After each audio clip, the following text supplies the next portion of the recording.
Well, welcome everyone to this is a new venture for us here at Select Wealth. This is a webinar where we're looking at we'll be looking at taking a regular look at the quarterly rebalancing changes to the model portfolios, but also this time around we're also going to have a look at the annual review of the model portfolios and the investment solution there that we do every year. So hopefully this will give you a little bit more transparency and detail to those quarterly reviews. We try and not make too many adjustments to the portfolio because we are conscious of transaction costs and that sort of thing. So hopefully this will allow those of you out there following the model portfolios to get a little bit more familiar with some of the reasons behind why we're making those changes, the usual information and disclaimers. I've actually been speaking to a range of audiences recently, and two key themes, sort of, I suppose, economically, are fiscal stimulus and central bank monetary policy. So I include these there just for you to have a little chuckle. We've obviously got large amounts of fiscal stimulus in both the US and locally here in New Zealand, and a couple of illustrations there of Joe Biden, his fiscal stimulus package, and Grant Robertson juggling all the various places that he's trying to spend money at the moment. So we're looking now here at the annual review and the quarterly review changes. Now, obviously context is very important here. So I do want to just quickly run through what is our central investment case at the moment, because it does have an impact on it. It is instrumental and very important to the changes that we are making.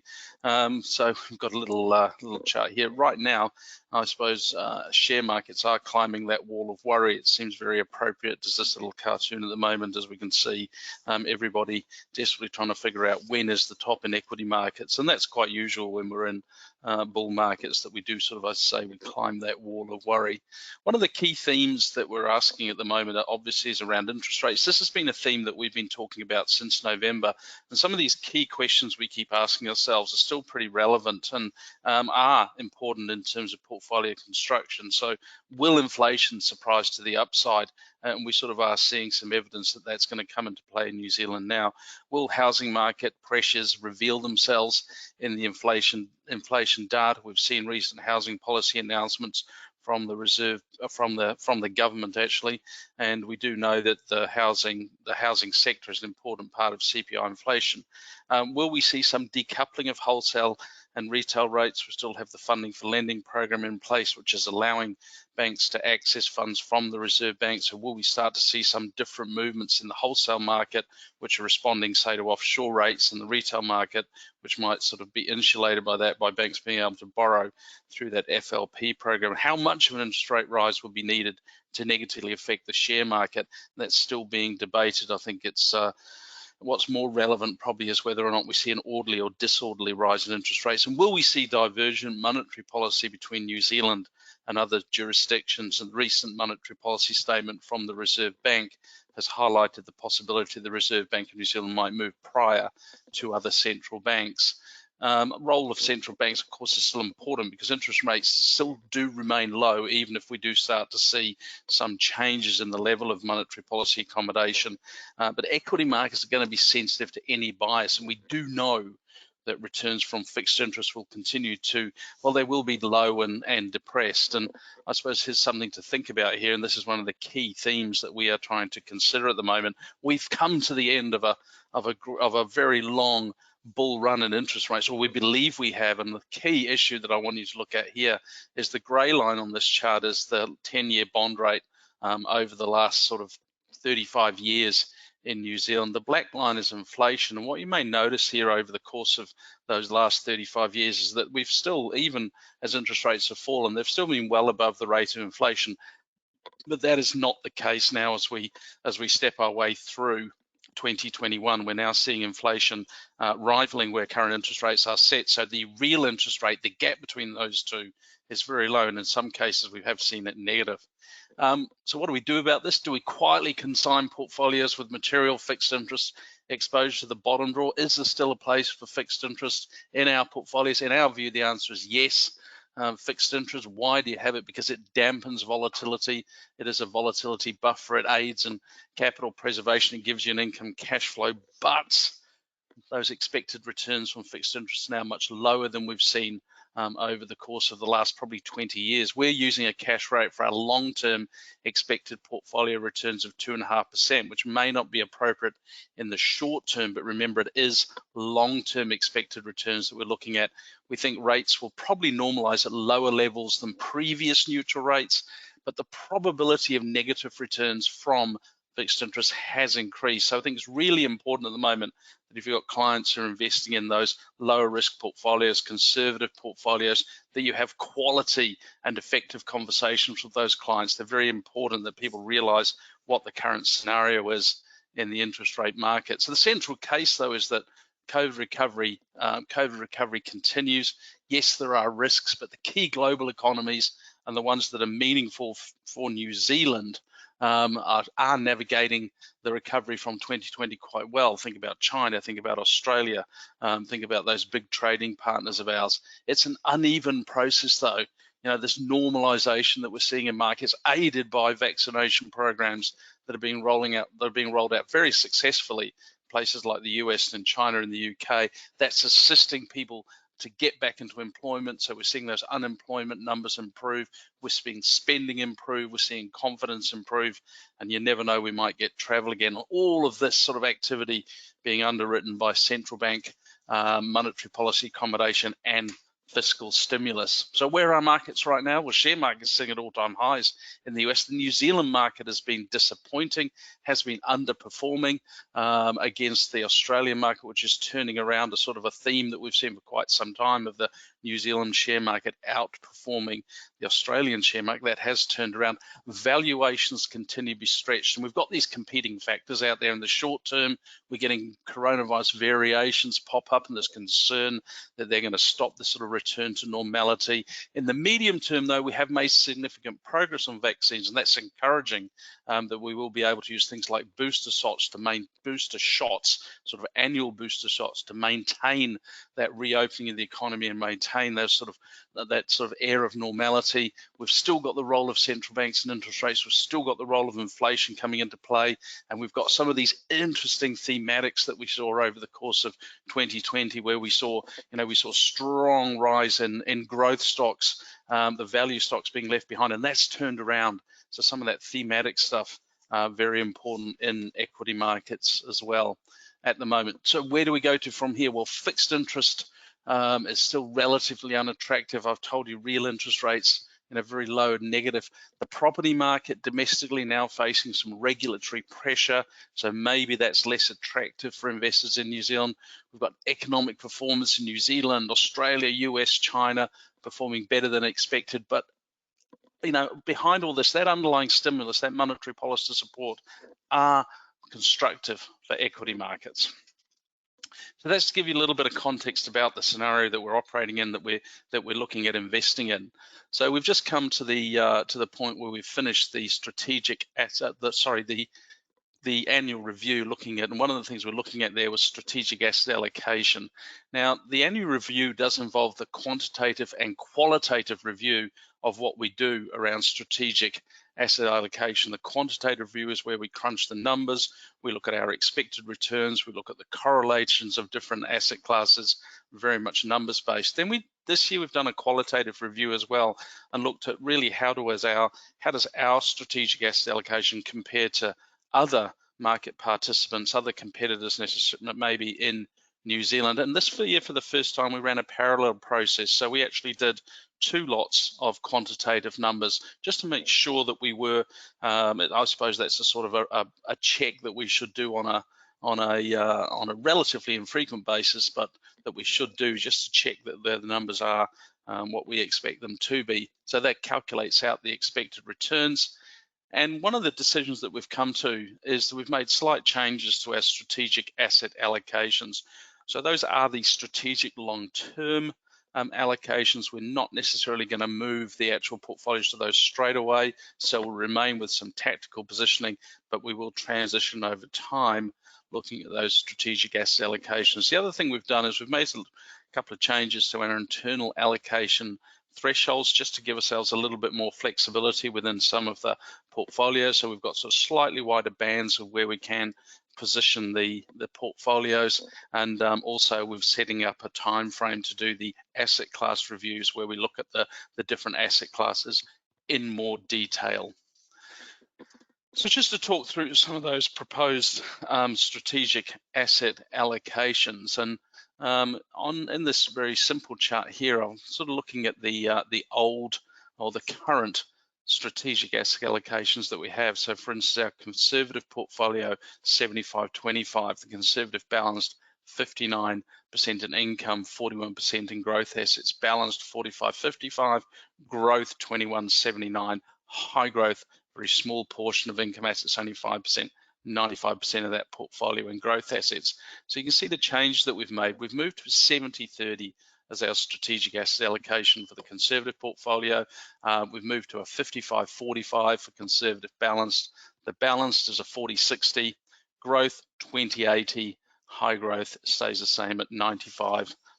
So those are just small changes to our long-term strategic asset allocation. And within those, within the sort of asset classes, within the strategic asset allocations, we have also made some changes to our positioning at the next level down of, I suppose, of asset classes. And if you look at this table that you have in front of you now, and we just step from the left across to the right, the conservative portfolio, you can see the strategic asset allocation there is 70-30. If we look at the bolded lines, but within the detail there, we've got the new weightings that we've got and the changes that were made from before. And one of the themes that we're looking at through here is at a strategic level over time, we are probably going to have a strategic asset allocation that will have slightly more exposure to international fixed interest and slightly less exposure to New Zealand fixed interest. And some of those, if we step back and we look at the big changes to the strategic asset allocation, and we're moving to slightly growth here across the risk spectrum. Some of that is being expressed through slightly higher allocations to international equities. You'll see at the conservative level, we moved that up to 15%. That was at 9. We moved the balanced portfolio up to 33. That was just under 33. So you can see some common themes across the portfolios there. And we're also trying to have a fairly sort of a standard ratio or relationship within the portfolios of, say, Australasian equities to international equities. So the ratios of those two allocations across the strategic asset allocation settings should be pretty standard. Now, these are the expected returns that we've looked at. There's quite a lot in this chart for you to sort of get your head around. I do apologize that as we've moved this chart into a PDF environment, we have sort of lost some of the formatting across that expected 1-year range. But the thing to notice here is that although there hasn't been huge changes from last year, we are looking at expected returns now that are slightly lower than we have seen the portfolios perform, say, over the last 10 years, which is no surprise because we're starting with a much lower base for our assumed cash rate, and we then have risk premiums that are applied above that cash rate. With the cash rate being lower, we're getting lower expected returns. So these are after tax. You've got the probability of returns greater than 0, and as you can see, the longer the time frame, the higher the probability that you will get above 0 return. We've got the expected ranges there, which, as you would expect, with the volatility that we've got modeled in there, are pretty wide. For the first time, we've just given you a little bit of information here about what the historical drawdowns are or have been for these portfolios, and actually what the drawdowns were last March and how quickly that recovered. And it's quite striking how, when you look at some of that time to recover from the March 2020 drawdown, how quickly the market recovered in 2020. The other exciting new aspect of the annual review is that we're introducing a new portfolio. This is the Selected Positive Impact series. We're going to call these the SPY. So essentially, we're starting with a balanced portfolio that will be offered within the Select platform that will have a responsible investing sort of model. It'll have an emphasis on positive impact investing as well as negative screening. The tactical asset allocation, the strategic asset allocations will mirror the standard portfolio, but there will be different assets within that portfolio. and I've just here now got what that initial portfolio will look like. So you can see the assets down there. We've got some new assets that are slightly different from the assets that you would have seen previously or become used to previously in the standard portfolios. Now in Australasian shares there, we've got the Tahito Te Tai o Rehua Fund. That's a fund that that is being managed in-house in partnership with we have a 50-50 joint partner there. Devon Sustainability Fund. We've got a new fund, Northern Trust Quality ESG Strategy. We're using the Russell Investments Low Carbon Global Shares Fund. Now this fund is being offered as at today, as at the 1st of June. However, we are just waiting on a couple of developments. One is the FMA completing review of the PDS for the Tahito Fund. In the event of a delay there, we're expecting that back any day. Portfolios that come in will initially be invested into the Devon Sustainability Fund, but then we will separate that out into the Tahito Fund when the FMA have finished their review of the PDS. We're also waiting on a development on the Northern Trust Quality ESG Strategy, which we're hoping to hear in the next couple of days. In which case, in the event that there is a delay there, then that allocation of 14% to that will be split between the Vanguard Ethically Conscious Fund and the Russell Investments Low Carbon Fund. And then when we get the Quality ESG Strategy Fund online, we'll rebalance that portfolio to get them into those the weightings that you see in front of you now. We have in here got just a review of the Select Wealth Management Model portfolio performance as at the end of April. It's been a little bit challenging for those lower risk portfolios, given that fixed interest has been delivering some, and in some cases, negative returns for the last quarter. But as you can see, the long-term returns still looking reasonably healthy. That's all available on the website for you to be able to look at. Now, we're going to look here now at the actual portfolio changes to the selected portfolios, and we'll run through these one by one. So on the key themes running behind all of the portfolio changes is that we're reducing the cash position and reducing the exposure to income assets. Now, we've traditionally had a 5% exposure to cash across the Select Wealth portfolios. However, we're questioning whether we actually do need that. It is there to allow Aegis to withdraw things like fees on a regular basis, but we're going to try and finesse that because of the drag that is holding cash. So we're going to slowly start reducing the cash position, that cash position that is in those selected portfolios.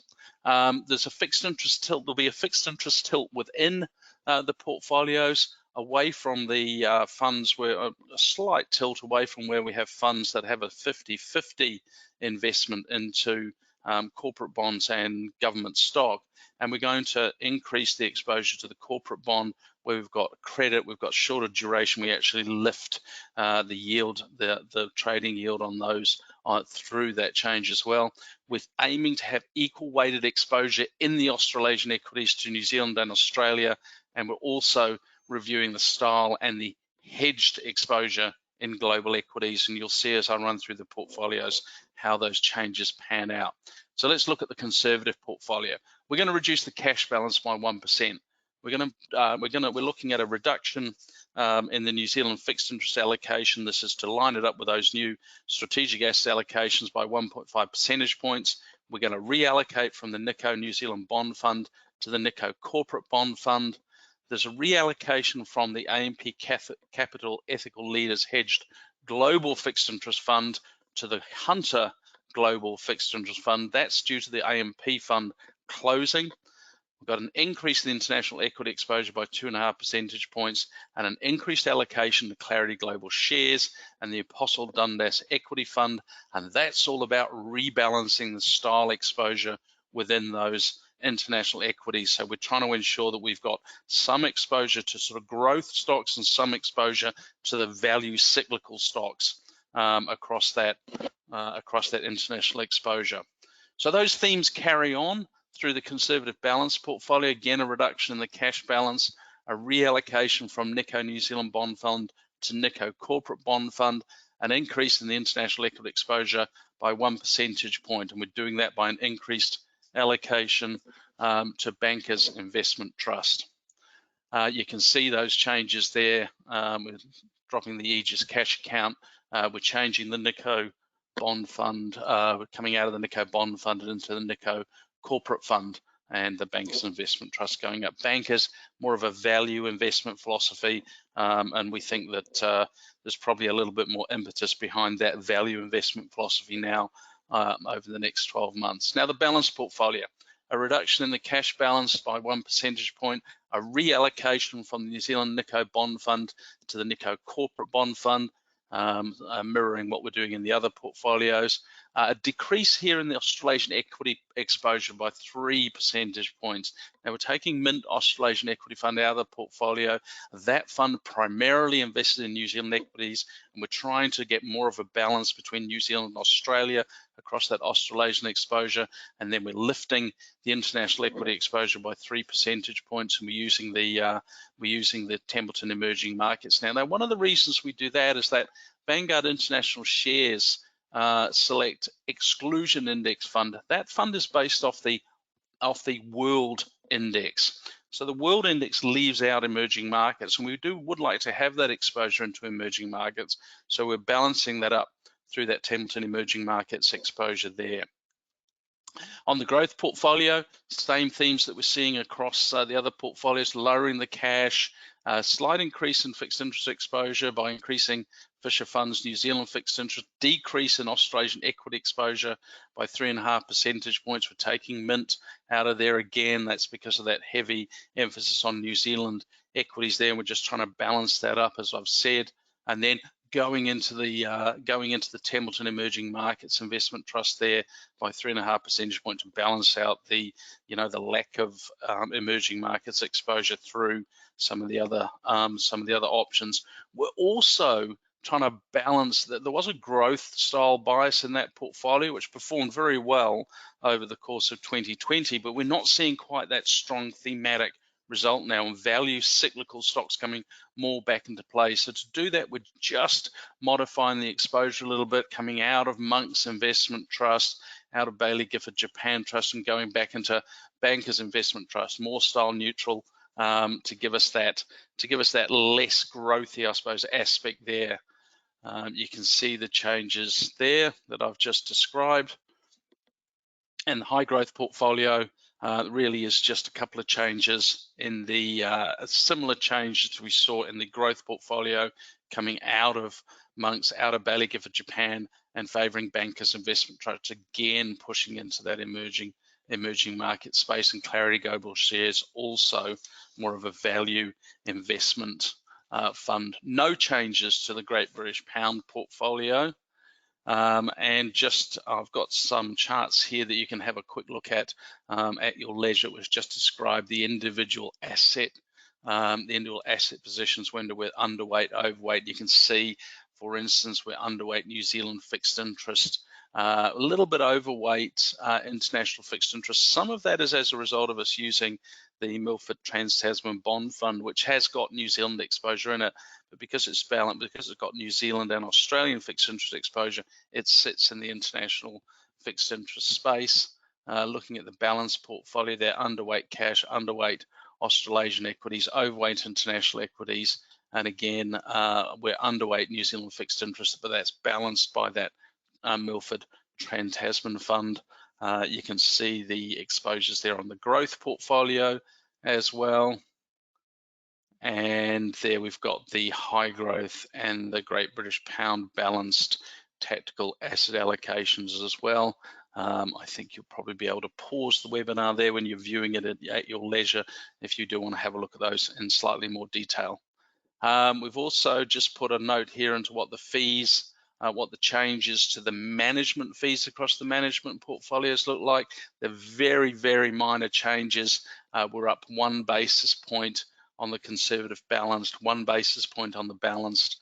The select growth portfolio, no change, and actually 1 point less on the selected high growth portfolio. So that's pretty much it. Obviously, if you have any questions, do feel free to give the guys in the office here a call, ring Tahana or Helen, and ask them, and I'm sure they'll be able to help you with any questions you have. As I say, we're going to try and do this on a quarterly basis to take you through the changes that we make through that quarterly rebalancing. Just a quick note, we do monitor these portfolios on an ongoing basis, but again, we do try and make these slightly more larger thematic changes only once a quarter, just to keep down those transaction costs. So look, I wish you all well, those in the South Island. I know it's been pretty damp down there. Hopefully you'll dry out over the next week or two, and I look forward to talking to you next time.